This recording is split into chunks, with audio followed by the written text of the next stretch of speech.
বন্ধুদেরকে আজকে taro card reading এর এই বিশেষ অনুষ্ঠানে জানাচ্ছি স্বাগত। প্রত্যেক দর্শক বন্ধুদের কাছে আমরা এই কথাটা প্রথমেই বলে রাখতে চাইবো যে যারা যারা অ্যাস্ট্রোলজি প্রোগ্রাম দেখেন বা যারা অ্যাস্ট্রোলজি সাবজেক্টকে বিলিভ করেন তাদের কাছে ট্যারো কার্ডও কিন্তু অ্যাস্ট্রোলজি সাবজেক্টই, বিকজ এটা ওয়েস্টার্ন অ্যাস্ট্রোলজি। এই কথাটা আমি প্রোগ্রামে এই কারণে বলে রাখি, আমাদের ইন্ডিয়ান অ্যাস্ট্রোলজিতে যেখানে আপনারা কেপির কথা শুনেন, ওয়েস্টার্ন অ্যাস্ট্রোলজিতে কিন্তু মেইন যে জায়গাটা সেটা হলো ট্যারো কার্ড রিডিং। অর্থাৎ এই ট্যারো কার্ড রিডিং এর হাত ধরে ওয়েস্টার্ন কান্ট্রিগুলোতে যত মানুষের প্রশ্নের উত্তর, প্রপার গাইডেন্স, যাবতীয় কাউন্সেলিং সমস্ত কিন্তু এই ট্যারো কার্ড রিডিং কে কেন্দ্র করেই কাজটা করা হয়। যেভাবে ইন্ডিয়ান অ্যাস্ট্রোলজিতে কেপির ওপরে আমরা শুনেছি যে কেপি অ্যাস্ট্রোলজির ক্যালকুলেশনের ওপরে প্রশ্নের উত্তর দেওয়া হয়, তাই এই ট্যারো কার্ড রিডিং যেটা ওয়েস্টার্ন অ্যাস্ট্রোলজির একটা সেন্টার রয়েছে, সেই সেন্টারকে কাজে লাগিয়ে আমরা ইন্ডিয়ান যে জায়গা থেকে আমাদের ভারতবর্ষে ভারতীয় যারা রয়েছি আমরা, তারাও কিন্তু নিজেদের অ্যাকিউরেট প্রশ্নের উত্তর, প্রপার গাইডেন্স সমস্ত কিছু পেতে পারি। দরকার কি সেখানে? দরকার একজন জেনুইন ট্যারো কার্ড রিডারের এবং একজন হিলারের। তাই আমাদের সঙ্গে আমাদের প্রোগ্রামে যিনি রয়েছেন ট্যারো কার্ড রিডার হওয়ার পাশাপাশি তিনি কিন্তু একজন বিশিষ্ট বাস্তু কনসালট্যান্ট, নিউমেরোলজিস্ট এবং হিলার। আপনারা প্রত্যেকেই তার প্রোগ্রাম দেখেন এবং প্রত্যেকেই জানেন যে ট্যারো কার্ড রিডিং এর মাধ্যমে কতটা একদম নির্দিষ্টভাবে আপনাকে আপনার জিজ্ঞাসার উত্তর দেওয়া যায়। চলুন আমরা স্বাগত জানাই ডক্টর এরিনা চৌধুরীকে এবং আজকের অনুষ্ঠান এগোই। আপনাকে স্বাগত জানাচ্ছি ম্যাম। ম্যাম, আজকে যেটা আমরা জানবো আপনার কাছ থেকে, যে আপনি একটু যদি আজকে বাস্তুর এন্ট্রান্স এর ব্যাপারে জানান, কারণ বাস্তু একটা ভাস্ট সাবজেক্ট। বাস্তু হলো যেরকম অ্যাস্ট্রোলজি সেরকমই বাস্তু। বাস্তু হলো মানে আমাদের বাড়ির অ্যাস্ট্রোলজিকে আমরা বলতে পারি হলো বাস্তু। আর এমন একটা ধারণা আছে লোকেদের মধ্যে যে বাস্তু কারেক্ট হলে আর কি বাড়ি ভাঙচুর করতে হবে, কিন্তু সেটা কিন্তু নয়। মানে আপনার যদি ভুল করে একটা ফ্ল্যাটে থাকেন, সেখানে এক রকমের এন্ট্রেন্স আছে আপনার একটা জায়গায়, আমাকে সেটা যদি মানে কারেক্ট করতে হয় বা সেটা যদি ভুল এন্ট্রেন্সে আমাকে সেটা ভেঙে দিতে হবে, সেরকম কিন্তু ব্যাপারটা নয়। আমরা কিন্তু বিভিন্ন মেটেল দিয়ে সেটাকে আমরা কারেক্ট করতে পারি আর সেটার সুফল পেতে পারি। আচ্ছা। আর বিভিন্ন কালার্স দিয়ে আমরা ব্যালেন্স করতে পারি আর তার সুফল আমরা পেতে পারি। বেশ, তাহলে আজকে আমরা চলুন একে একে বাস্তুর এই বিষয়গুলো নিয়ে জানা স্টার্ট করি। মূলত ম্যাম ফার্স্টে যেটা জানতে চাইবো সেটা হলো যে বাস্তুতে এন্ট্রান্সটা কোন ডিরেকশনে রাখাটা উচিত? ঠিক সচরাচর লোকের ধারণা হলো নর্থ আর ইস্টে যদি আমাদের ডিরেকশন হয় এন্ট্রান্স, তাহলে সেটা ভালো। কিন্তু সব নর্থের ডিরেকশনই কিন্তু রাইট নয় আর সব ইস্টই কিন্তু রাইট নয়। সেটা আমরা বাস্তু যেই আমরা বাড়িতে বাস্তু করি সেখানে গিয়ে আমরা ঠিক ডিগ্রিতে দেখে নিই যে সেটা কোন নর্থ আছে। নর্থেও 1 2 3 4 ডিরেকশন আছে। কোন নর্থটা সেটা সুফল দিচ্ছে কি সেটা বাজে, বা সেটা কোন প্রবলেম আমাদের ক্রিয়েট করতে পারে লাইফে, সেইটা আমরা দেখে সেটাকে কারেক্ট করে দিই যাতে ওরা ভালো বেনিফিট আর ফল পায়। সেরকম সাউথেও কিছু বেনিফিটের আর ভালো আমাদের এন্ট্রেন্স আছে, ওয়েস্টেও আমরা কিছু ভালো এন্ট্রেন্স পাচ্ছি। আচ্ছা, তার মানে প্রত্যেকটা দিকেরই আলাদা আলাদা করে আবার তারও কিছু দিক আছে। হ্যাঁ, তারও কিছু দিক আছে। আগে আমরা জানতাম যে 8খানা ডিরেকশন হয়, প্রথমে জানতাম 4খানা, নর্থ সাউথ ইস্ট ওয়েস্ট, তারপরে 8খানা ডিরেকশন, কিন্তু এখন কিন্তু 16টা ডিরেকশন। আর তুমি জানো 32টা এন্ট্রেন্স হয় তার মধ্যে। ও, মানে আরো কতটা ডিপ গেলে এই ম্যাটার গুলো ক্লিয়ার হয়। এই কারণে একটা বাস্তু চার্ট যখন কোনো বাস্তুবিদ দেখেন, তার মানে কতটা স্পেসিফিক ভাবে সেটাকে চার্টটাকে অ্যানালাইসিস করার প্রয়োজন আছে, বিচার করতে হয়। আর আমাদের প্রত্যেকটা ডিরেকশন মানে এই যে 32 ডিরেকশনই আমাদের লাইফে এক একটা ক্ষেত্র, যেমনি আমাদের লাইফে ফেম বা আমাদের লাইফে অপরচুনিটি, কি করে আমাদের কারো জীবনে এরকম অনেকের হয় যে অ্যাস্ট্রোলজির কুণ্ডলী খুব ভালো, অর্থ আছে সব আছে, কিন্তু তার লাইফে কিন্তু সেটা হচ্ছে না। এটা হচ্ছে বাস্তুর জন্য। সে যদি বাস্তুটা কারেক্ট করে নেয় তার অ্যাস্ট্রোলজি চার্টটা আরো বেটার হয়ে যাবে। আচ্ছা, ওকে, তাহলে দর্শক বন্ধুরা আপনারা বুঝলেন যে যখন বাস্তু চার্ট যে দিকের কথা, সবসময় বাস্তু মানেই হচ্ছে এখানে ডিরেকশন, কোন দিকটাকে আমরা আমাদের জন্য পারফেক্ট ভাবে কাজে লাগাতে পারি। সেই ডিরেকশনেরও আবার ভেতরে অতগুলো সাব ডিভিশন আছে, যে ডিভিশনগুলোকে যেটা ম্যাম বললেন, এন্ট্রান্স কতগুলো দিক থেকে হতে পারে, আপনার যেটা প্রয়োজন আপনি সেই অ্যাকর্ডিং সেই দিক থেকে এন্ট্রান্সটা কি আছে, এগুলো নিয়ে আলোচনায় থাকবো। একটু জানি কে আছেন। নমস্কার। নমস্কার, নাম শ্বেতা পাত্র। হ্যাঁ, বলুন। আমি আমার ক্যারিয়ারের জন্য জানতে চাইছি। আমার জন্মের সময় হলো মানে 28/6/2000 সকাল 10:20 28 ফেব্রুয়ারি হ্যাঁ সাল 2000 2000 জন্ম তারিখ জন্ম সময় সকাল 10:20 সকাল 10:20। আর নামটা আরেকবার বলুন।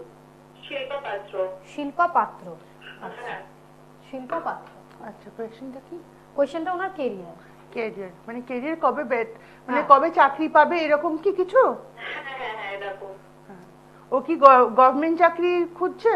হ্যাঁ গভর্নমেন্ট চাকরি। ওকে এবারে বাকিটা জেনে নিন।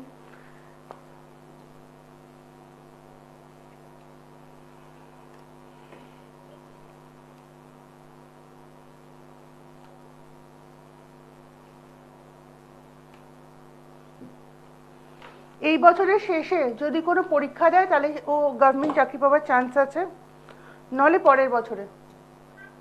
আচ্ছা আচ্ছা ঠিক আছে? আমি কোন লাইনে গেলে একটু ঠিক হয় একটু বলতে পারবেন মানে গভর্নমেন্ট চাকরির মধ্যে? কি পড়াশোনা করেছো তুমি? আমি আর্টস নিয়ে পড়েছি, আমার গ্রাজুয়েশন কমপ্লিট হয়ে গেছে। টিচিং লাইনে যেতে পারো তুমি, হুম যেহেতু তোমার মানে 28-এ তোমার জন্ম, তাহলে তুমি গভর্নমেন্ট জব পাবে ইজিলি টিচিং লাইনে। ঠিক আছে আমি ট্রাই করব। টিচিং লাইন বা অ্যাডমিনিস্ট্রেশন। ঠিক আছে। দর্শক বন্ধুরা যারা যারা প্রোগ্রাম দেখছেন তাদের স্পেসিফিক প্রশ্নের উত্তর নিশ্চয়ই তারা পাবেন। প্রোগ্রামের পরে কিন্তু আপনাদের হাতে সময় আছে যেখানে আপনারা দাঁড়িয়ে নিজেদের যে প্রশ্নগুলো আছে সেই প্রশ্নগুলোর এক্সাক্ট উত্তরটা জানতে পারবেন ম্যামের কাছে, কি করণীয় সেই সাজেশনটা পাবেন, এবং যেখানে রেমেডির দরকার আছে সেই রেমেডিটা কিন্তু আপনাদের করাটা ভীষণ প্রয়োজন। মানুষ ভাবেন যে হয়তো কথা বললেই কাজটা হয়ে যাবে, কথার থেকে মূল্যবান কিছু নেই আমরা জানি, কিন্তু যেখানে কথা দিয়ে বলার পরেও বাহ্যিক কিছু কাজ এমন থাকে যেটা আপনাকে করতে হবে, সেই কাজটা আপনাকে করতেই হবে। তার জন্যই কিন্তু কিভাবে সেটা করবেন, কি করা প্রয়োজন, আজকে আমরা বাস্তু নিয়ে আলোচনা শুনছি। এই যে এত পরিশ্রম করছি তারপরে আমরা যে টার্গেটটাকে ফুলফিল করতে চাইছি সেই টার্গেটটার জায়গাতে কোথাও সমস্যা আসছে, তাহলে সমাধানটা কিভাবে পাবেন? এখানে কি শুধু কথা কাজ করবে নাকি তার সাথে প্রপার যে রেমেডিয়াল সাপোর্ট সেটারও প্রয়োজন আছে? চলুন এই বিষয়গুলো নিয়ে আমরা আলোচনা করব। এন্ট্রান্স নিয়ে যখন আজকে আলোচনা হচ্ছে, ম্যাম এক একজনের বাড়ির এন্ট্রান্সের মুখটাতে দেখা যায় যে খুব মানে কনজেস্টেড হয়ে আছে। কনজেস্টেড আছে। এন্ট্রান্স যত ওপেন হবে খালি হবে তত ভালো। এন্ট্রান্সে অনেকে দেখবেন বাড়ির এন্ট্রান্সের সামনে জুতোর র‍্যাক রেখেছে, ওটা কিন্তু একদম ভালো না, অনেক নেগেটিভিটি আনে। জুতোর র‍্যাক এন্ট্রান্সের সামনে রাখতে নেই। অনেক সময় দেখবেন এন্ট্রান্সের উপরে আমরা গণেশজির ছবি রেখেছি বাইরের দিকে, এন্ট্রান্সের উপরে গণেশজিকে যদি রাখতে হয় ভেতর দিকে মুখ করে রাখবেন, বাইরের দিকে মুখ করে কখনো রাখতে নেই। কোনো ভগবানের মুখই বাইরের দিকে মুখ করে রাখতে নেই, শুধু রাখতে পারেন একমাত্র হনুমানজিকে আপনি। ঠিক। নমস্কার। নমস্কার। বলুন কে বলছেন? আমি বান্দ্রাপুর চালাচ্ছি। কোথা থেকে বলছেন? চালাচ্ছি। আচ্ছা জানছেন কার সম্বন্ধে? ভাই সম্বন্ধে। ভাইয়ের? ভাই। ভাইয়ের সম্বন্ধে। ভাইয়ের নাম? ভাইয়ের নাম? রণজিৎ পাত্র। রণজিৎ। রণজিতের ডেট অফ বার্থটা বলুন। 6/7/91। 6/7/91। কোথায় এই মানে সময়টা কখন? 8:30। 8:30 রাতে না সকালে? রাতে। জন্মস্থান শোনা যাচ্ছে? হ্যাঁ। জন্মস্থান কলকাতায়। কি জানতে চাইছেন? কাজকর্ম করি। রণজিতের কাজকর্ম। রণজিৎ এখন কি করে? আমি কর্পোরেশনে কাজ করি। কর্পোরেশনে কাজ করে? হ্যাঁ। তা কি জানতে কি চাইছেন? ঠিক জায়গাতে তো আছেই। হ্যাঁ কাজকর্ম হবে না আমাদের। প্রমোশন হবে কিনা? আচ্ছা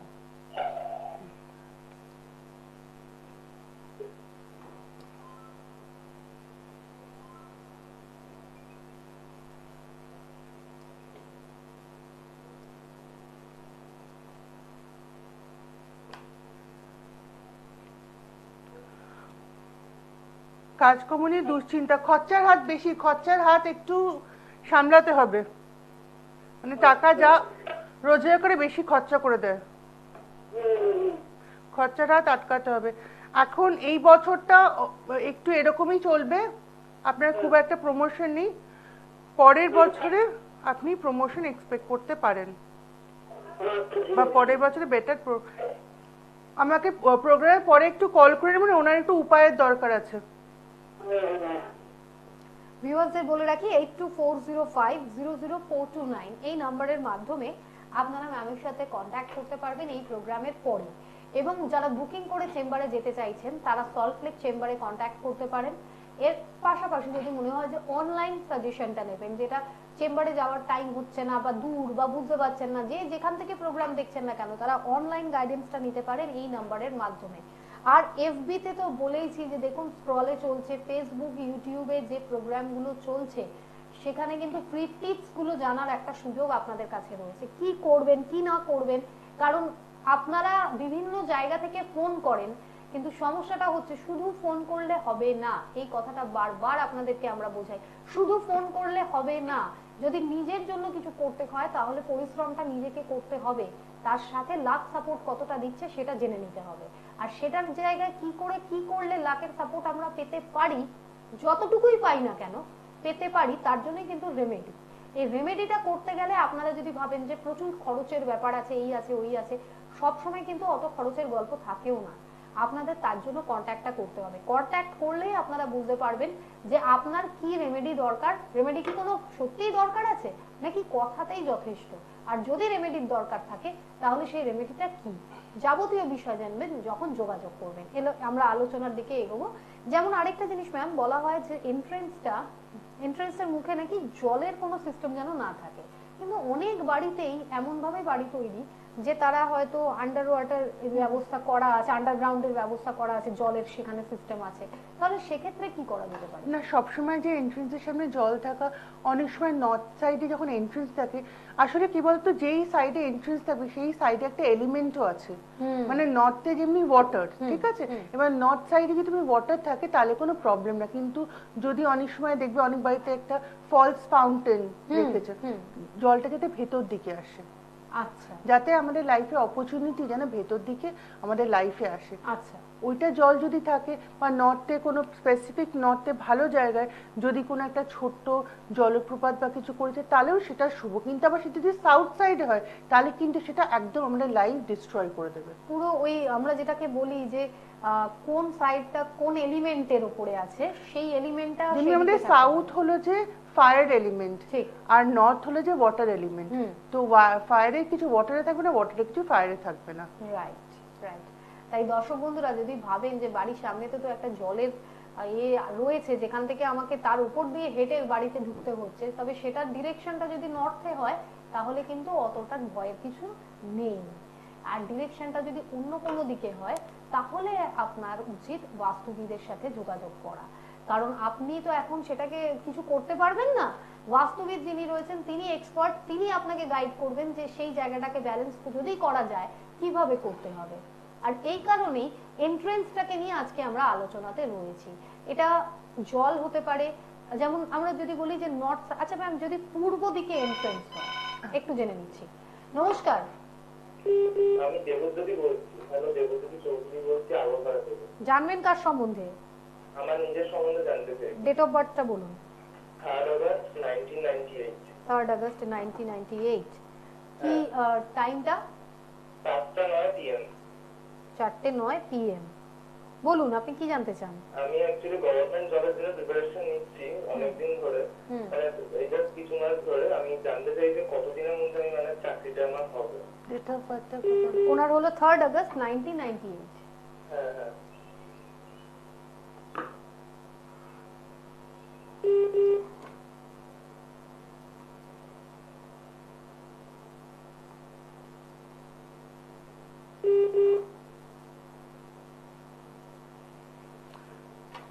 এবছরের এন্ডে যদি কোনো তোমার এক্সাম থাকে, মানে অক্টোবর থেকে সেপ্টেম্বর অক্টোবর, তাহলে তুমি এবছরে পেতে পারো গভর্নমেন্ট জব। আচ্ছা, মানে অক্টোবর কি ডিসেম্বরের দিকে, তাই তো? হ্যাঁ, অক্টোবর কি ডিসেম্বরের দিকে, না হলে নেক্সট ইয়ারে ট্রাই করবে। আচ্ছা, নেক্সট ইয়ারের মধ্যে হয়ে যাবে তো? হ্যাঁ হ্যাঁ। এগোচ্ছি আলোচনাতে। পূর্ব দিকে ম্যাম যদি ইস্ট সাইডে কারোর এন্ট্রেন্স হয় সেক্ষেত্রে তার কি কি মেনটেন করা উচিত আর কোন জিনিসটা থেকে সাবধান থাকা দরকার? ইস্টেরও অনেক, মানে ইস্টের সাইডে যদি জল থাকে সেটা কোনো অসুবিধা নেই। আচ্ছা, কারণ ইস্ট সাইড হলো আমাদের এয়ার, এয়ার আর ওয়াটারের সাথে ফ্রেন্ডশিপ আছে, তো ওটা কোনো প্রবলেম নেই। ইস্ট সাইডে জল থাকতে পারে, আর ইস্ট সাইডে যদি এন্ট্রেন্স থাকে আমাদের লাইফে আমাদের রিলেশন ভালো হয়, সোশ্যাল কানেকশনস ভালো হয়। ওকে, কিন্তু সেটা পার্টিকুলার কয়েকটা ইস্ট, মানে ইস্টে যে সব ইস্ট ডিরেকশন গুলোই ভালো সেরকম কিন্তু না, যেমনি আমি আগে বলেছি। আচ্ছা, যেমন আমরা যতটা আমার মনে হচ্ছে ম্যাম, যেমন হচ্ছে যে east, south east, north east, east east, এইরকম যে চারটা থাকে, তার মধ্যে থেকে কোনটা কার জন্য পারফেক্ট হচ্ছে সেই দিকে হলে বেটার। এক্স্যাক্টলি, সেই দিকে হলে বেটার। আর এমনি আমাদের বাড়িরও প্রত্যেকটা ডিরেকশন কিন্তু আমাদের লাইফে প্রত্যেকটা জিনিসকে নিয়ে, যেমনি আমরা ওয়েস্ট ডিরেকশন হলো আমাদের প্রফিট আর গেইন, সেভিংস আছে ওখানে, নর্থ সাইড হলো আমাদের লাইফে অপরচুনিটি। তো কারোর লাইফে যখন মানে চাকরি চেষ্টা করছে, আসছে না, অপরচুনিটি আসছে না, তো আমরা ওই জায়গাটাকে ব্যালেন্স করে তার লাইফে অপরচুনিটি আসবে তখন। আচ্ছা, তারপরে কারোর লাইফে যেমনি অনেক রোগ হচ্ছে বাড়িতে, তখন আমরা অ্যানালাইজ করবো, দিয়ে দেখবো যে কোথার থেকে কোন জায়গায় ডিস্টার্বড আছে, সেই জায়গা আমরা ব্যালেন্স করে মানে ভেঙে নয়, ব্যালেন্স করে মানে আমরা এলিমেন্ট ওখানে দিয়ে, অবজেক্ট ওখানে দিয়ে, বা লাইট লাগিয়ে, বা ক্রিস্টালস অনেক সময় ইউজ করা হয়, দিয়ে সেটাকে ব্যালেন্স করে সেই লাভটা তার জীবনে আসবে আবার। নমস্কার। হ্যাঁ, হ্যালো, নমস্কার। হ্যাঁ বলুন, কে বলছেন? আপনার দুজনকে সপ্রথমত নমস্কার। আপনাকে। আমি আন্ডার থেকে বলছি। কার সম্বন্ধে জানবেন? আমার সম্বন্ধে জানবো। আপনার নাম? আমি আমার সম্বন্ধে জানবো। আপনার নাম? আমার নাম অর্পিতা ঘোষ। অর্পিতা, ডেট অফ বার্থটা বলুন। 22/9/89। কখন? জন্ম সময়? সকাল 6:30। সকাল 6:30। কি জানতে চাইছেন? কি জানতে চাইছেন? সবথেকে প্রথম প্রশ্ন হচ্ছে বিয়ে কবে হবে, আর চাকরি। দুটো প্রশ্ন। আচ্ছা,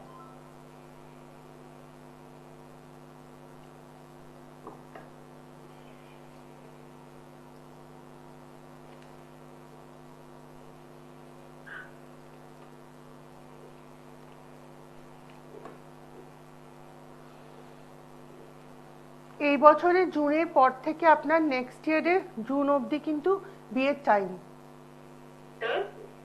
এই বছর 2024 এর জুনের পর থেকে নেক্সট ইয়ার 2025 এর জুন অবধি আপনার বিয়ের টাইম আছে একটা। Okay ma'am, thank you so much ma'am. এর মধ্যে আপনার বিয়ের চাকরি আর লাইফটা কেমন হবে? ডেট অফ বার্থ কি বলে? ডেট অফ বার্থ হলো 22 সেপ্টেম্বর। হ্যালো, হ্যাঁ থাকুন, একটু থাকুন, উনি বলছেন।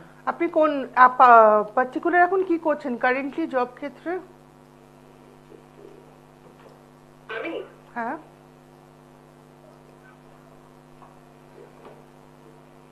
না ম্যাম, আমি এখন জব করছি না। আমি অ্যাজ একটা প্রাইভেট স্কুল টিচার, আর সাথে টিউশনও পড়াই। কিন্তু আমি কনফার্ম একটা পার্মানেন্ট জব করছি না। আর লাইফে অনেকটা স্ট্রাগলটা বেশি, সেটাই জানি না কেমন করে কি ঠিক হবে। পার্মানেন্ট জব আপনার হবে, পার্মানেন্ট জব হবে। আর যে টিচিং সেক্টরেই জব হওয়ার চান্সেস আপনার কিন্তু বেশি।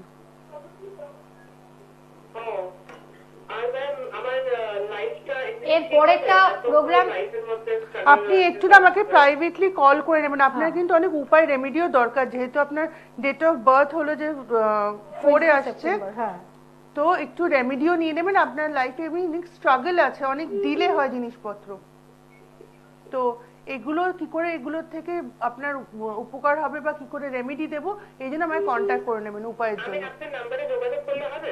হ্যাঁ হ্যাঁ, করে নেবেন, নাম্বারে যোগাযোগ করে নেবেন। ওকে, থ্যাংক ইউ। তো দেখতে দেখতে প্রোগ্রামের টাইম এগোচ্ছে, আমরা আলোচনার মধ্যে দিয়ে এগোবো। বাস্তুর অনেক কিছু জানার আছে, আমরা বাস্তু সম্বন্ধে যত জানবো তত আমাদের নিজেদের জন্য ভালো, কারণ যখন আমরা একটা প্রপার্টি নেব তখন সেটা যদি যে পারপাসের জন্য নিচ্ছি সেটা যেন আমাদের জন্য ভালো হয়, তাই তো? শুধু রেসিডেন্টালি না, আজকাল তো দোকান, যারা দোকান আছে, যারা অফিস করছেন, কোন দিকে অফিসের দরজা হলে বা কোন দিকে আপনার কি রাখলে বেশি অফিসে আপনার প্রফিট হবে, কি করে বেশি প্রজেক্ট হবে, কি করে আপনার অফিস বেশি দিন থাকবে, এই সবই বাস্তু এখন সব অফিসের আগে ম্যান্ডেটরি সবাই বাস্তু কারেকশনটা করে নেয়, যাতে অফিসটা ভালো করে থাকে। অফিস বলো, শোরুম বলো, তারপরে যে কোনো ব্যবসা ক্ষেত্রতে ও বাস্তুটা খুবই বেনিফিশিয়াল। ঠিক। এবং এই কারণেই আপনি যখনই বাস্তুর কোনো বিষয় সম্বন্ধে জানবেন, এই জানাটা আপনার থাকার জন্য, জানাটা আপনার অফিস বা স্কুল বা দোকান, যে পারপাসে আপনার আর্নিং এর জন্য, অর্থাৎ পজিটিভিটি আনার জন্য আপনি একটা ঠিক ডিরেকশনকে সিলেক্ট আপনাকে করতে হবে। যারা আমরা বাস্তু সম্বন্ধে আমাদের বিশেষ কোনো নলেজ নেই, তাদের তো আমরা এই প্রোগ্রামে শুনছি, কিন্তু এটা নিয়ে যাদের কাজ, তারা কিন্তু সুন্দরভাবে আপনাদেরকে গাইড করতে পারেন। নমস্কার। নমস্কার। বলুন, কে বলছেন? হ্যালো। হ্যাঁ, কে বলছেন? আপনি শুনতে পাচ্ছেন? হ্যালো। হ্যাঁ, শুনতে পাচ্ছেন? হ্যাঁ, শুনতে পাচ্ছি। বলুন, জানবেন কার সম্পর্কে? মেয়ের সম্পর্কে। মেয়ের নাম? সাহিত্য কর্মকার। ডেট অফ বার্থটা বলুন। 25শে আগস্ট 2002। কখন? বিকেল 4:18। বিকেল 4:18। আচ্ছা, কি প্রশ্ন? জন্মস্থান কলকাতা। কি প্রশ্ন? এই মেয়ের কেরিয়ার নিয়ে। আচ্ছা, ক্যারিয়ার নিয়ে প্রশ্ন। কি নাম? আপনার মেয়ের নামটা আরেকবার বলুন। শৈলী কর্মকার।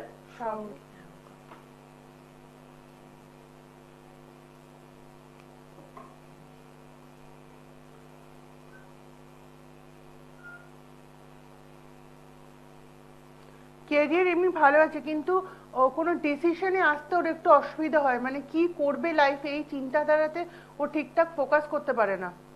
না। তো এটাতে প্রবলেম আছে।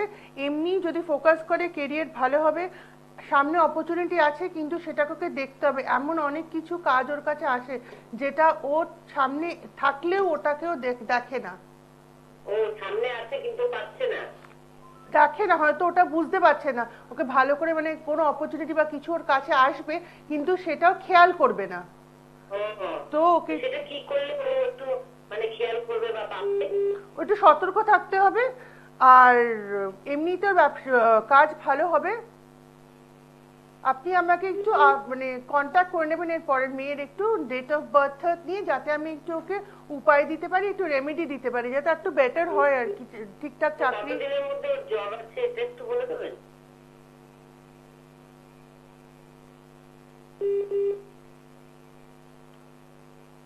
ছ মাসের মধ্যে। হ্যাঁ, 6 মাসের মধ্যে। 6 মাসের মধ্যে। হ্যাঁ। এর থেকেও বেশি জানতে চাইলে আপনারা জানতেই পারেন, কিন্তু প্রোগ্রাম যেহেতু একটা নির্দিষ্ট সময়ের মধ্যে আমাদের পুরো কমপ্লিট করে দিতে হয়, তাই জন্য যারা আজকে ফোনে পেয়েছেন তারা তো জেনেছেন। এরপরে আরো কিছু জানার থাকবে, কি করবেন, যে সমাধানটা কিভাবে আসবে, সেটা জানতে গেলে আপনাদেরকে কন্ট্যাক্ট করতে হবে। আর কন্ট্যাক্ট নাম্বার, যাবতীয় ডিটেল আপনারা টিভি স্ক্রলে দেখতেই পাচ্ছেন। এই প্রোগ্রামটা হয়ে যাওয়ার পর আপনারা ফোন নাম্বারে কন্ট্যাক্ট করুন, ম্যাডাম আপনাদেরকে গাইড করবেন। যেখানে প্রপার উপায়টা করতে হবে, যে প্রতিবিধানটা দরকার, সেই প্রতিবিধানটা যদি আপনারা ঠিকভাবে করাতে পারেন, তাহলে সমস্যার অনেক সমাধান এমনিতেই হয়ে যাবে। বাকিটা অবশ্যই নিজেকে চেষ্টা করতে হবে, আর এই কথাটা আমি বারবার বলছি। তাই আজকে আমরা যে বাস্তুর আলোচনাতে ছিলাম, এই আলোচনাটা আজকে আপাতত এই পর্যন্ত, তার কারণ প্রোগ্রামের টাইমিং কমপ্লিট হয়ে এসেছে। তাই দর্শকদের জন্য কিছু বলবেন না? দর্শকের জন্য বলবো হলো যে, এই আপনারা যে কল করছেন, প্রোগ্রামটা বসে দেখছেন, নিশ্চয়ই তার মানে আপনাদের কোনো সমস্যা আছে। যেমনি করে জীবন চাইছেন সেমনি করে জীবন হচ্ছে না। তো এর জন্য আপনাদের শুধু জানলে তো হবে না যে আমার কালকে ভালো হবে কি খারাপ হবে, কি করে ভালো হবে সেটা জানতে হবে। ওই জন্য আমাকে কল করুন, নিশ্চয়ই আপনাকে পুরো সাহায্য করব। আজকে প্রোগ্রাম আজ এই অবধি। ম্যামকে অনেক ধন্যবাদ জানাচ্ছি এবং প্রত্যেক দর্শক বন্ধুদের জানাবো ভালো থাকবেন প্রত্যেকে। নমস্কার। দূর আর দূরে নেই অচেনা আছে।